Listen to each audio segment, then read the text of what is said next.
Hi, namaste, and welcome to Breakout with me, Abha. Thank you so much for watching. As you know, we bring to you some exceptional people over here, game changers, rule makers, rule breakers, and people who have been there and done that. And they're here to share their insights with us and tell us how to break out of what we find limiting and break into something that we find absolutely necessary for us. And from them, we learn a huge lesson that there is no rule to life.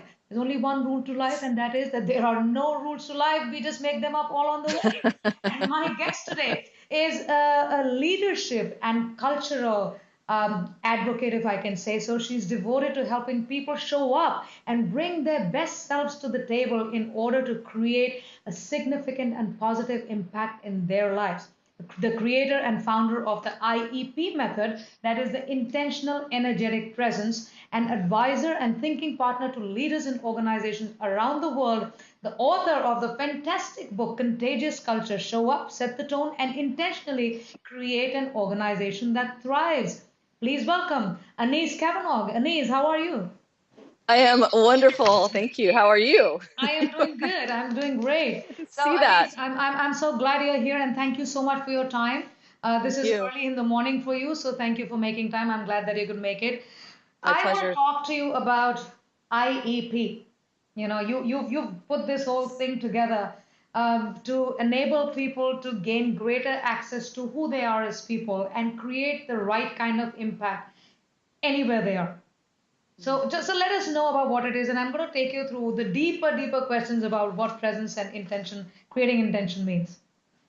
Great. So IEP, intentional energetic presence, it's all about how we show up in the world. It's what I realized years ago. I was doing work with leaders and athletes and teachers and actors and all sorts of different people. And what I found was that no matter how great their skills were, no matter how much education they had, no matter how good they were at strategy or framing conversations, if they didn't have their intention, their energy, and their presence right, they were leaving a ton of impact and opportunity on the table. And sometimes, if their IEP was not in alignment, then they'd actually do more damage than good by what they were actually doing with all their fantastic skills. Right. So IEP, yep. So that's great. So you're an advocate of setting an intention, getting in the energy, and making the presence. So I want to understand from you. We were all lay people listening to you. There are a lot of people who are going to be listening to you. Please give us a peep into how, because by the time they get to you and know what you're doing, if they were just watching here, what do we need to do to make that impact, to make that presence, and create an intention in any place whatsoever? Sure, absolutely. So if you look at intentional energetic presence, we can look at it through two lenses. The first is, if you look at it as a whole, your intentional energetic presence, this is making a decision and being aware before you even walk into a room of what kind of energetic presence you want to bring in. So it's just saying, wow, my presence has impact. I want to show up really, really well. How do I want people to experience me? And it's making that decision to show up in that way. So that's one side of intentional energetic presence. The other side, if you want to break it down even more, is I take those three words apart. So there's your intention, which is what you want to have happen. So what do you want to have happen by this thing you're about to do, or this conversation, or by just being in the room? There's your energy, which is how do what is the energy you want to bring into the room? How are you taking care of yourself so you have great energy? The things that you eat, all these things are impacting our energy every single day. Right. And then there's your presence, the third part, which is literally your presence in the moment, your presence to what's happening in this conversation, your presence to what's happening in your life, and your presence to how you're literally showing up. Right. So I think does it boil down to a lot of self-awareness in this case, the third part? The Yes. second and third part, like intention we can set, but coming to the point of energy or presence that you make in a place, I think a lot of that boils down to your own awareness about yourself. Is it true? Absolutely. Absolutely. I believe that 70% of this work that I do with people is, and 75 or 70% of IEP in general is in awareness. It's Right. just noticing what you notice. And then the other part is in, the other 30% is what do you do with it? And how do you proactively set yourself up for success so you have the energy that you need? Right. So when you say proactively, like if I were to learn how to upping the energy, so I want to up my energy. I'm okay with myself, and I'm fine with. I believe I'm fine. But when I go into a room, I'm not so great. I feel no, this is not where I was at. So if somebody was to just up the energy, can we do it in the? I understand physiology and stuff Sure. that we are thinking, and your thoughts do all make a difference. So what all can we do in that Sure. case? Sure. Okay, great. So in the moment, let's just say right now. So everybody listening right now, it's whatever time it is, wherever you're listening. To me, it's 6 o'clock in the morning. I know it's 8 o'clock there, so we want to, so you notice, the first step is to just notice how you're feeling right now. Right. So just for fun, let's just check in physically, 0 to 10. A 0 is you're completely exhausted and you want to go to bed. Right. And a 10 is you feel like you could run a marathon right now. Like, where would you put yourself, Abha? I'm at 10. Yes, you are. I can feel it. Always.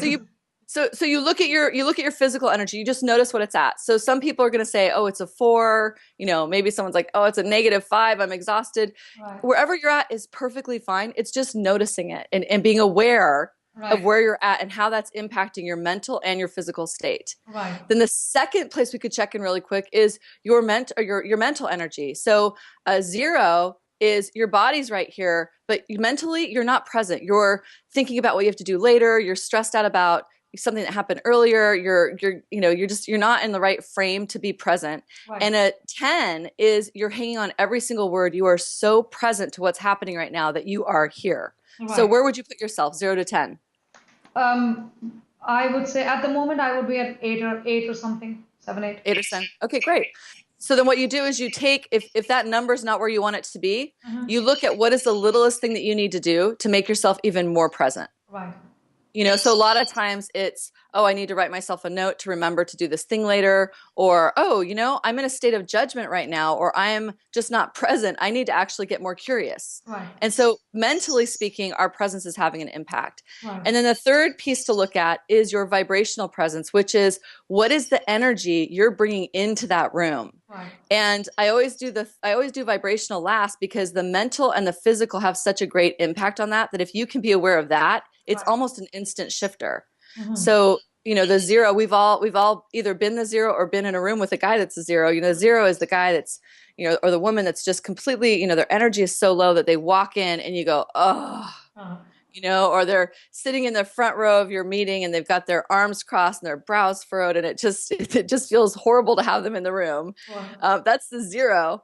And then the 10 is somebody who they're in the room, they're so present and their quality is so lovely that they don't even have to say a word. Their presence is a gift in that room. Right. So what about the 11s and 12s who just overwork this whole thing? Are there people who are 11s and 12s? Well, it's interesting. That's such a great question because there are people that go in and, their energy might be so high and their vibrational presence might be so high that it actually hurts the room because they're not paying attention to what's happening. Right. So it's when I think about your vibrational presence and how you show up, I'm looking at what is the quality of your presence and how is it serving that room? Right. Because I could come on this call and be a complete cheerleader and like, hey there, hi there, ho there, Abha, da da da, and bouncing off the walls. It's not in service of this conversation. Right?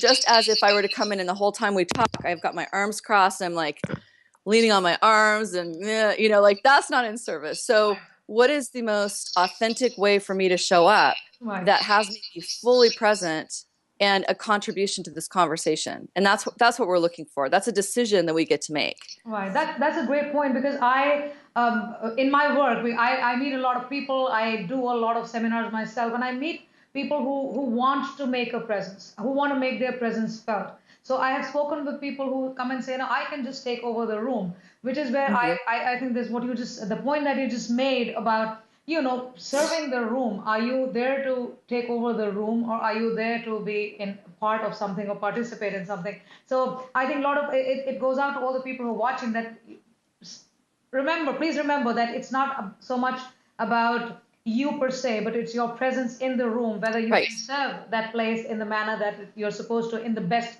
possible way. So that's a great That's point you made there, Anese. You write a column on for Inc.com. It's called Showing Up. And I yeah. read an article or some interview somewhere which said 32 ways of showing up. Give Uh, us five best ones so that it makes it easier for us. If I want to go and we've talked about it, but I think give me the shortcuts. You bet. Okay, so the 32 ways, that's a manifesto that anybody can download. So I can give you the link to it, the Right. direct, and they can get it for free. It's a manifesto that was written through Change This, and there's 32 different ways. It was kind of my riff on, things to really be looking at in terms of how you show up. So off the top of my head, some of them were gratitude, just having a practice of gratitude. There's so many things that are happening every single day. There's a ton of stuff that we have no control over. However, tapping into gratitude, even just the littlest thing I'm grateful for, toothpaste, talking to you this morning, my coffee, my life, like whatever, just tapping into three things of gratitude in any moment, that's an instant state shifter. Right. Excuse me. The other piece, there's exercise, taking care of yourself. There's the food that you eat, being incredibly intentional about what you put into your body, Right. cleaning your closet out so that your environment surrounds you. Like, these are all catalysts for helping us show up more effectively and more clearly. There's one in there that I wrote for my own kids. I've got a 10-year-old and a 15-year-old. And I remember at that time when I wrote that, we were going through some really good stuff. And I wrote in there, don't blame your parents. It's part of showing up is, your parents have positive intent. So don't blame your parents. Take responsibility for the choices you make. Another one is accountability, which ties into taking that responsibility. Is every single thing that we have going on in our life right now is a result of the choices and the decisions we've made and how we've shown up. Right. No matter how complex it is, we have impact around our decisions of how we want to interact with each other, how we want to relate, how we want to respond to somebody. And the way that our life is and the relationships we have now are a result of those decisions. So part of showing up is making a decision. Hey, I'm going to show up for my life. Right. And maybe I'm having a bad day, but you know what? Guess what? I'm going to find a way to turn this around so I can create a positive impact and feel really, really great doing so. Absolutely, and I also believe, because this is so important in terms of not just making a presence in some place. I think for your own life's sake, it's very important to get that clarity, stay in that authentic self-awareness state, and understand what you're really here for. So great point there. You've been working with some big companies like. You work with leaders like innovators and executives in companies like IDEO, Zingerman's, Cooper. I'm not French, so this is my go wrong. Joy de Vivre, There's a lot of it. whatever, and Fitbit and others. And now you're basically you're a leading voice on intention, energy, and presence in leadership and culture. So you're helping people unlock their potential. But I hear that you take them into strange environments, and all this is happening on poolsides. you make them do strange stuff. So tell me about your poolside training. You take all these big guys who are sitting in suits and ties and in nice big air conditioned offices with these big bay windows, and suddenly they're out in the open, and you tell them do not overdress. How does that go? Yes, this is true. Wow, I am so impressed. You really did look into me. This is so good. Yes, that was I remember that article, that interview. So as much as I possibly can, I try and get people out of their environment. So, I'm known for taking people on hiking retreats, getting them out in the mountains and making them sweat and work really hard and not have any makeup on. Because what I find is that when we're out in nature, whether it's by a pool and just with the sunshine, or, sitting in a hot steam room, or we're, heading off into hiking in a mountain and staying at a retreat center, we can't hide. Right. That's our bodies, we relax. And especially when people are hiking and they're physical, There was just a article that came out that talks about how like the brain changes, what happens when we're hiking, when we're active. And, they're showing like when we're moving around, we access different parts of ourselves, different parts of our brain. We relax in a different way that gives us access to more wisdom. Right. And then to me, that wisdom turns into presence. Right. So yeah, as much as I can get people out of their ordinary domain, I get them out. It doesn't always work, but a lot I do. I think that's a great move. I think a lot of people would probably resist in the beginning, but eventually most of them end up having a lot of fun. So I think that's great. I want to bring you to your book, Anese. You've written this very fantastic. I've read the review of the book. Your book, Contagious Culture: Show Up, Set the Tone, and Intentionally Create an Organization That Thrives. You're doing this with many big organizations, and you're working with leaders and everybody. How does it work in the corporate setup? How receptive is the corporate segment to stuff like this? Because it's more like it sounds more like we can take this into a personal development program and or in a retreat where people are taught presence and energy and setting down intentions. But when it comes to a company, I think the ball game is totally different. How does it work over there? It is different. It is totally different. Here's how it works. Some companies are gung ho about this content from the get go. They hear something different. It's intention, energy, presence, and they get really excited about it. It's different. It's a different way to be creative. It's a different way to collaborate. It's a different way to help people really tap into who they are and their core values and to show up really well. So some companies really, really they jump on board really, really quick. Some other companies a little bit more resistant to it, which is perfectly fine. And what happens is, here's what I noticed. The companies that, take a little bit longer to get into it, this is what it all boils down to, Abha, is that every single person, every leader in an organization, doesn't matter the size of the organization or even what their industry is, every person wants to have more impact. Right. And so, what's really interesting to me is that a lot of times big organizations or small, like I almost don't even want to separate them out. It's just organizations, human beings in general. When they come to me, they're saying, "Oh my gosh, I want to be a better leader. I want my team to get along better. We want to innovate the next product. We want to do this. We want to do that." And they think that what they need in order to do that is better skills, right, or they need leadership skills and feedback and communication skills, or they need me to come in and help them do their vision and their strategy. And all of these things are very important. The skills are really important. But 9 times out of 10, the people that come to me, it's not the skills that they're lacking. It's the IEP content. It's their presence. It's their intention. It's the way that they're showing up. And if we can just make small tweaks to that and just put a little bit more awareness, all of a sudden, all those skills and strategies become so much easier. Right. And I noticed years ago, with these companies that there was three kind of leaders that would come to me. The first was the leader who maybe creates a ton of impact and great results. They're a rock star in their company. They're making great money. They're a rainmaker, whatever. However, they're burning out. Their relationships are falling apart. They're exhausted. Their health has been compromised. They're not really happy, but they're making great results. So they've got the impact piece down, but their self-care is suffering. And that's not okay. Right. Then there was the second kind of leader who their self-care was great. They were great with work-life balance. They, check in at 9, leave at 5. They do their yoga, their chakras in alignment. They eat really great. However, they were not effective at creating results. Right. They were missing the leadership component. They didn't have the skills. So that's not a sustainable game. Mm-hmm. And then there was a third kind of leader who really, really great at self-care, really, really great at creating impact. However, they left dead bodies behind. And by that, I mean, people didn't like working for them. People felt smaller working for them. They were not good to people. And so they got the job done and they took care of themselves, but their ability to meet people where they were at and inspire them is nothing. Wow. So when you look through that lens, and I call that the leadership trifecta, it's in the book. Right. But when you look through that lens and you look at an organization, even if an organization is like, intention, energy, presence, that feels like the soft stuff.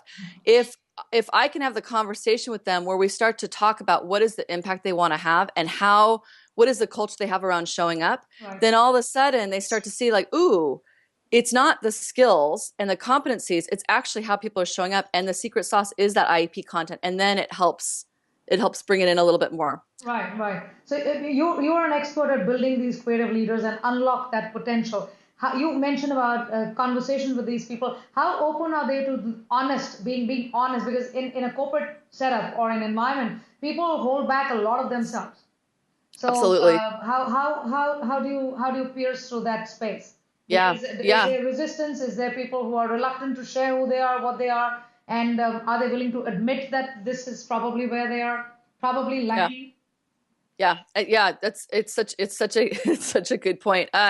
So a couple different things. One is in a one-on-one conversation, you know, whether it's me having it with someone or you having it with someone or anybody listening to this having it with somebody, if you can create the container for safety and curiosity and just having that one-on-one conversation of seeing how people are feeling about how they're doing and, you know, how they're showing up, if you can create safety there, you can have a lovely conversation. Wow. If going, you know, if I go into an organization and, you know, we've got 30 people in a room and their boss and their boss's boss and their boss's boss is there. Yeah, it's a little bit harder to create that kind of safety. That's, you know, so that's where I point those people back to doing the work for themselves. Right. And it's a little bit of a slower build. A lot of times, you know, we throw public events twice a year. I'm going to Ann Arbor next week to do one. And the reason why we do these public events is because people from all different companies come and they don't know each other. Right. And so they're a little bit more willing to open up and expose themselves and to really get in there and do the work. So it's I think every group is different. I've seen groups where I've walked in and they've been an instant yes, let's get in here, let's do this. And we've created agreements. That's one thing, is creating agreements with that team for how are they going to use this content? Is there full permission for them to really grapple with their presence and to you know, quote unquote, embarrass themselves, you know, right. Which they're not going to embarrass themselves, but they think they are, right. You know, and so they agree. So it's all about how you set that container up. And I talk about that in the book as well with the agreements and life-giving meetings. Right. So I was wondering, because the use of these words in a corporate setup can be kind of, you said it's soft stuff, but because the corporates I work with, they have this very straitjacket, very stiff way of, this is where we are looking for it, and they don't look at their people as much as probably the way you would want them to look at themselves. So what's been the response with you? Well, you know, what's really interesting is those organizations that don't want to look at the people as the people, those are the organizations where their executives come to me and hire me privately. Right. And the reason they're hiring me privately is they're looking at how they're going to get out. I would guess so. So with that, you know, the question I always come back to, I always hold, I can't force this on anybody. I'm not interested in forcing this on anybody at all. Like it's information. It's a framework that I've found to be really useful, but I'm not interested in talking somebody into it. So what I find is if an organization is really resistant, we have a little bit of echo. Are we good? Okay. Yeah. What I find is if an organization is really resistant to doing this, I'll just say to them, are you having the impact that you want to have? Do you have the culture that you want to have? And how do your people talk about you and your organization when they go home at night? Right. And if any of those questions are not what you want them to be, if any of the answers are not what you want them to be, right. Then there's probably some really interesting stuff to look at in terms of this content. The other piece is that, you know, sometimes people can flinch around energy, presence, vibration. I completely understand that. So for them, it's fine. Find a word that works for you. You know, one of the groups I worked with, they decided to call energy, they called it happiness. That was their rating, like happiness. So we're going to measure happiness instead of measuring energy. We're going to talk about how happy are we in the room. You know, so you have to find what works for you. The last thing I'll say, and this, I think you'll really appreciate this, is before 2009, I've been doing this work since 2002. So before 2009, when I would go into work with a company, they would say, hey, come in and do communication training, leadership training, all this. And I'd say, okay, would love to. Right. You know, what do you want to get out of it? And then they would tell me, and I'd say, great. And I'd say, so I want to talk to people basically about this content. We're going to work on their IEP. And people would say, oh, no. We don't want to talk about energy. We don't want to talk about, no, don't talk about anything like that. That's too, we don't want to talk about that. We don't have time for it. Right. So before 2009, I'd say, okay. And I'd go in and I'd do the training and I would integrate little pieces of the IEP content. Just, you know, I'd like kind of pepper it in. Right. And I kept being told by clients, like, gosh, there's something about this that makes it stick better, but it's not, like, we don't know what it is. And so then I started to realize that, we would do feedback training, Abha, and it would take 6 to 8 hours to do feedback training. Mm-hmm. And, and then what I did was in 2009, I went, I'm done. I'm not doing this anymore. I'm not sneaking it in. I called it the Trojan Horse. I said, I'm not sneaking it in. I'm leading with it. So I made a decision. My whole company made a decision that we were no longer going to sneak it in. It was going to be the thing that we led with. Right. And the feedback training and the leadership would be the supporters to that. And lo and behold, we flipped it so that feedback training then took an hour to 2 hours to do if they had the IEP content.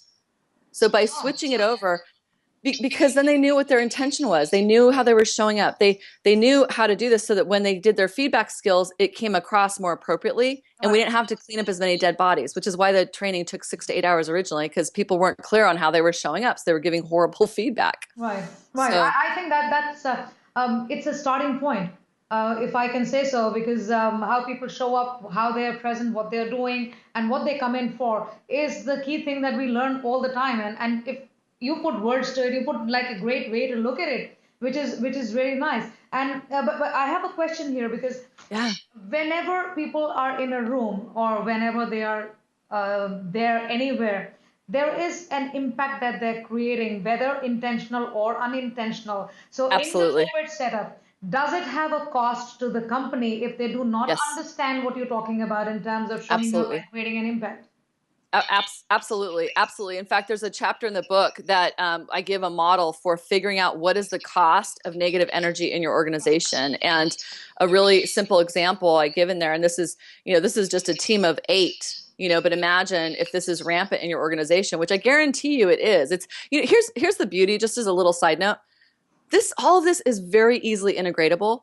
It's just putting awareness on it. Right. It's not like it's this huge, tough, scary, hard thing to change. It's once you have awareness and you have intention to shift it, you're on your way. So, with this team of 8, you've got a team of 8, you have 2 people in the room who have really negative energy. This was a true group, really negative energy. The cost to the team, the team meeting wouldn't be that great. They'd walk out, people would gossip about it. They'd have their validation that meetings completely are such a bummer and all this stuff. And so those 2 team people, I think we added it up, and I think it was around a little bit under $300,000 that it was costing them conservatively if they didn't do something about those 2 people. Mm-hmm. That's not including like their lost time or their lost, opportunity costs. It's just conservatively the amount of time that was being wasted with this team of 8 dealing with the 2 people who were just completely devoted to sinking the energy of the room. That's expensive. Now, that's really conservative. The client that I did that with, we decided that was a conservative estimate, but we figured it was really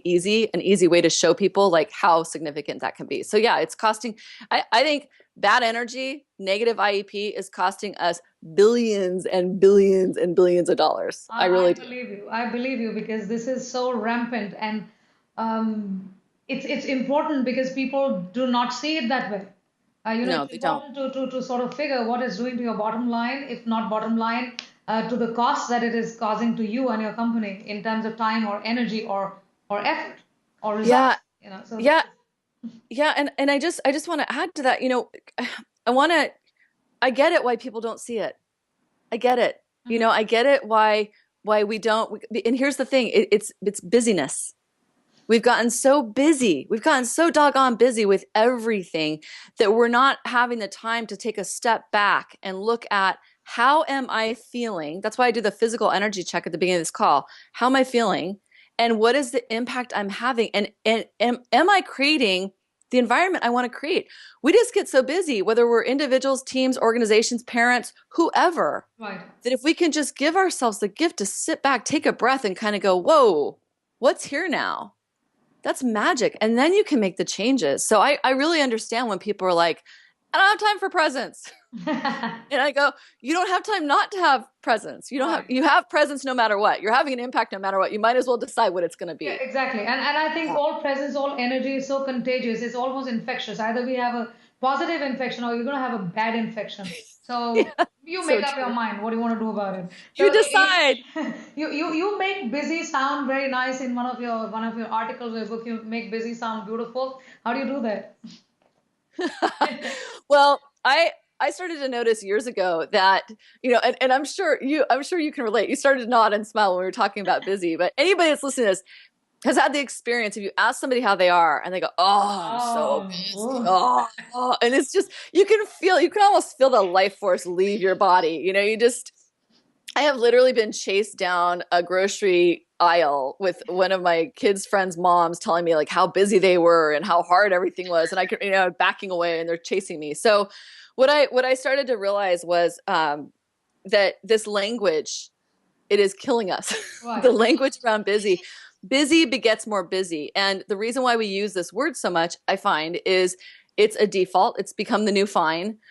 It's a badge of honor. Sometimes people want to show how important they are. So telling you how busy they are, that really improves their value somehow. Right. It's become a cultural default. Executive teams are running around, they're busy with their heads cut off. And so then everybody thinks that that's how they're supposed to be in order to be successful in the organization. Right. So the way that I have shifted busy for myself, and that I invite people to do every single day, is I started to realize years ago that if I looked at my calendar and I went, oh my gosh, I'm so busy, how am I going to get through this?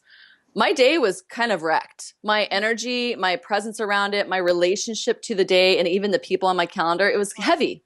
Right. So instead I started to look at it and go, ooh, 15 appointments on my calendar today. Wow, that's 15 different opportunities to create impact. Absolutely. That's 15 people I get to talk to, or whatever. Right. So I changed it. And then I changed my language so that instead of saying busy, I refer to myself as richly scheduled, or on purpose, or well used, or whatever language serves you. You just want to watch your language and why you're speaking in that way, and does it serve your energy, and do people like to hear about it? Right. I think words have immense power, and people use it all in the wrong way. You're talking about the calendar. I have an associate who lines up stuff for me for this show. And when she gets the calendar to me, it's she comes in with this nice long face kind of thing, like this too many people kind of thing. So I look at her, I said, listen, you're working with me, and I am a hyperactive child, or more excited about stuff. So you don't give me this look, because I don't like that. Let me see what's there. So I said, look at this. This is all full, and we've got people coming in from all over the place. Look, can you get excited about? I said, okay, I'll give her a special lesson later. But this is how. It's so it's become so fashionable, I think. It has. Here's it's fashion to be busy. So I tell people I have all the time in this world to do what I want. I am never busy. Why? So they say, I mean, this is you're trying to be like nice, you using the nice words. I said they work for me. They work. They do work. Well, and even when you just said that, when you say I have all the time in the world, I mean, you and I are, very, very, very, very many miles apart right now. And I feel my body relax. When you say I've got all the time in the world, it's like, right, we don't have to rush to go anywhere right now. Like, here we are. We're not busy. We're here. Right. And in the moment, if here's another reason why the presence piece is so important, because in the moment, all that's happening right now for everyone that's listening, for you and I, this is it. This is it. There's nothing else. So there's no busy. We're here. Right. And our physiology, our bodies, our brains, our hearts, everything can kind of relax and go, here I am. And then from this place, my best thinking, my best knowledge, my wisdom, my intuition, it gets to thrive because it's not at competition with my grief and my worry around being busy. Exactly. Just for fun, one of the things I'm starting to notice, and this is just getting on my radar in the last couple of weeks, and it's becoming another one of my hot buttons. So busy has been my thing for a while. Now I'm starting to notice the word bored. Right. So I met somebody a while ago, and I've seen this like 3 times in the last 2 weeks. The people who talk about how busy they are all the time are also the people that I hear say, "Oh, I'm so bored right now." Right. I think that's a really interesting. Yeah, I think it's a paradox, and it's a dynamic that a lot of people live in. When you were saying that, I can also remember certain stuff because I usually keep myself engaged in stuff, and then I know people who are almost busy all the time. Whenever you speak with them, whenever you call them up, whenever you want to do something with them, they have this busy tag flowing around there. And when you go to them, they are the most boring people I have. I sort of think, okay, when is this going to get over? So, so it's like it's like that. In both of those, in busy and bored, if we wanted to drill down to what is a common denominator for both of those, Uh-huh. it's a lack of intention. Right. It's a lack of purpose, Right. and being decisive about how you want to spend your time. True. Because if you really have intention and purpose, Right. and then of course your energy, you're taking care of yourself so that you're eating the right food and sleeping and everything so that your body can relax and actually Right. support you in what you're doing. Right. And it's a lack of presence. Mm-hmm. Me being bored, I'm really not present, because if I was really present, Right. I would see all the amazing things that I want to get involved in and take care of and do, Right. even if it's sitting outside and doing nothing for 3 hours. Right. I'm not bored doing that. I'm delighted Right. with 3 hours of quiet time. So I want to add one more over there. I think when yeah. also, apart from the 3 or 4 things that you just said, I think when people are not authentically engaged in what they are doing, they are bound to get bored and burdened by what's happening. So their busyness also becomes so heavy. So so good. I like that. I like that. I think it's best to sort of I think be in the moment, enjoy what you're doing, and if you have been working from up here and down here, I think you can put things together in a right way. So the right way that works for you. So I love that. it's not so much to do with all the buzzwords that are going around and the busy, the fashionable, the stuff like that. I think it's all a bit of crap out there. So we can cut the crap and we can get down to business and say, okay, this is what I enjoy doing. This is what I'm loving to do. So yeah, I like what you're saying. I so enjoy this. So I love it. I love the cut. I love the cut the crap. I'm with you. I think we make bumper stickers. Cut the crap. Cut the crap. So Yes. good. So cut the crap.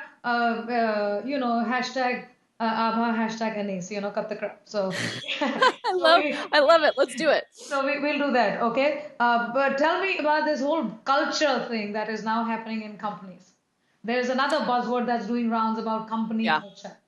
And you did touch upon it earlier when you were talking about how you work in companies, but this is yet another area which people are wanting to sort of now focus on. Okay, what is MICA? We've heard of we've had Zappos and we've had like Googles and stuff, and a lot of stuff is spoken about company cultures. So how do you integrate the IEP and stuff in your book, the content of your book, in terms of creating a contagious sort of space for people to be in? So I'd love to know about that as well. Sure, absolutely. So one of the things I've noticed about culture is that people, a lot of times when people want to shift their culture, make it better, fix it, wherever they're coming from, a lot of times they think it's about the initiatives they're going to bring in, the foosball tables, the hot lunches, the karaoke nights, like all these different things that they're going to do. And what they end up doing is they end up doing culture, And so what I am looking at, what I've noticed is that the culture, it's not the things that you do. I mean, the things that you do, that's lovely. That can be fun structures and support. But really the culture, every single person in your organization emanates the culture that they want to be a part of. Right. And to me, it's educating people, starting with the person, like all of us ourselves, because we can only take care of ourselves with this one. Right. It's having that intention around, okay, what is the culture I want to create? And how do I need to show up? Because how I show up, how you show up, how the janitor shows up, how the CEO shows up, how everybody in the organization shows up, that is what creates the culture. Right. And so it starts with whoever wants the culture change, it's their responsibility to start noticing what is their presence, how are they showing up, how intentional are they being in relationship. Right. And the way that it generally works is, you ask, like, how does it work in an organization? Oftentimes it'll be someone on the executive team that will want to start doing this work. Well, they start showing up differently. Their executive team starts to feel the difference. They respond because presence begets presence, just like busy begets busy. Right. Their people start to, their people start to, hey, come on. Sorry. He's like, yeah, it's true. No, we have 2 guests on the show. Don't worry. Two guests. He wants to say something. He does. He's really excited about this culture stuff. Oh, thank you, Jake. There's my son. Now you have 3 guests. Right. No problem. This is great. So no problem. So, so culture, presence, all of it begets more of it, And so what happens is, somebody will get a hold of this, or they'll start to share the book, or they'll start to talk about it as a team. And they start to notice that it's not it's not hot lunches Right. and karaoke night that's going to create culture. Even defining values. I remember there's a company I talked about in the book where, they had the best of intentions. So they create all these fun karaoke nights and they define their values and they do all this stuff, but they didn't involve everybody in doing it. And so the people in the company felt like culture was being done to them. Right. Right. And really all the people wanted was just to be aligned around like, why were they working together? Right. And for the executives to, or, for the CEO or whoever to be present with them and Right. all these different things. And so the more each person is conscious about the fact that how they show up has impact, Right. then the easier it is to shift the culture. And that's where joyful, sustainable culture change happens. And then, Yes, yeah, absolutely. I think this is, you've hit the nail on the head with the IEP thing, because I think starting out with that, how you show up, yeah, and then it sort of trickles down to whatever you need to do in the company or in your space, yeah, which is very, completely. very important. So I'm really really happy that you doing this, and this is what people should look into. So Anese, thank you very much for your time. This is too early in the Thank morning for you, you. but I'm so grateful you could make it. So we had Oh. a good laugh. So I hope you didn't get bored talking to me. No, I love talking to you. This was I could go on with you for hours. You and I could. No, I have a we should do this again, because I think should do it. this was time for about 40-45 minutes. But Yeah. we could plan another one and maybe go for, because I have something else in mind which I'm going to send an email about to you. Okay. There's Wonderful. stuff that we could do together, and this has Let's do been it. on my head since I read about you and what you're doing. So I think there's stuff that can be done. So Let's do we it. can be you know present, energetic, and set an intention and not be busy and boring. So we're going to do something about this. So, Not gonna do it. We're cutting. It's cutting the crap. cutting the crap. Yes, cut As the crap on the you put that so eloquently. Yes. So thank you so much, Anese. We're talking to Anese Cavanaugh. She is founder, creator of the IEP method and the author of Contagious Culture. Show up, set the tone, and intentionally create an organization that thrives. Get that book because it's got some interesting stuff over there. She talks about creating a positively contagious work culture, leadership superpowers, the leadership trifecta, the killers 5, and the super 7. Sounds like we're in a Batman movie. So it's It is. fun, and I think all of you should go get that book, learn about what IEP is. You have a survival guide there of IEP. Where do you find that, Anese? Where do we They get can that?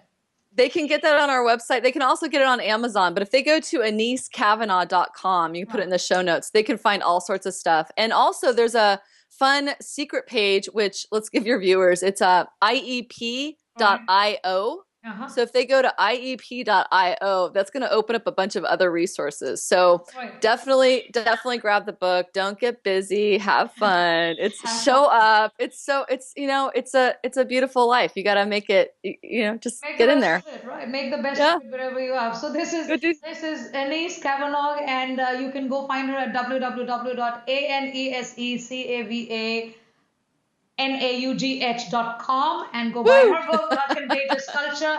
Look for the IEP method on her website. Get that survival guide, because you're going to get some interesting stuff to follow and learn from on your own. So thank you, Anese. Thank you so much for your time. Love Thank you talking to you. so much. Namaste. Me Yes. too. Thank you. All right. Bye bye.